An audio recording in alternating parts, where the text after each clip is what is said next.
పూజారి చేతిలో ఉన్న లేజర్ గన్‌ని చేయి తిప్పేసి కిందకి పడేట్లు చేస్తాడు. అప్పుడు విరాట్ ఆ పూజారిని పట్టుకొని బంధించి ఒక పిల్లర్‌కి కట్టేసి అడుగుతాడు. "అసలు మీరు ఎవరు? ఇక్కడికి ఎందుకొచ్చారు? ఈ గుడిలో మీరేం చేస్తున్నారు?" అని.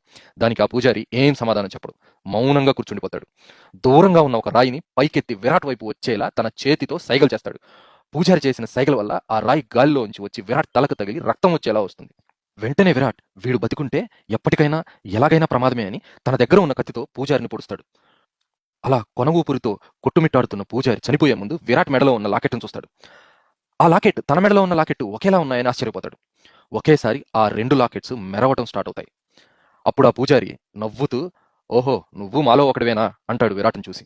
"అంటే ఆమె బతికే ఉంది, మా నాయకురాలు బతికే ఉంది, కాటేరమ్మ బతికే ఉంది" అంటూ చనిపోతాడు పూజారి. చనిపోయాక పూజారిలా ఉన్న శరీరం ఒక ఏలియన్ శరీరంగా మారిపోతుంది. వాళ్ళందరూ ఆశ్చర్యపోతారు. అప్పుడు విరాట్, నాన్నగారు, ఇదేంటి పూజారి ఏలియన్ లాగా మారిపోయాడు? "నా మెడలో ఉన్న లాకెట్, ఆ చనిపోయిన పూజారి మెడలో ఉన్న లాకెట్ సేమ్ ఒకేలాగున్నాయి. నేను అమ్మని అడిగినప్పుడు ఈ లాకెట్ మీరే ఇచ్చారని చెప్పింది. మీకు ఈ లాకెట్ ఎలా వచ్చింది? మా నాయకురాలు బ్రతికే ఉంది అని అంటున్నాడు ఏంటి?" అప్పుడు విరాట్ వాళ్ళ నాన్నగారు, "విరాట్, నువ్వు చిన్నగా ఉన్నప్పుడు మీ అమ్మ చాలా ప్రేమతో ఈ లాకెట్ నీ మెడలో వేసింది. ఎన్నిసార్లు అడిగినా మీ అమ్మ లాకెట్ గురించి సమాధానం చెప్పేది కాదు.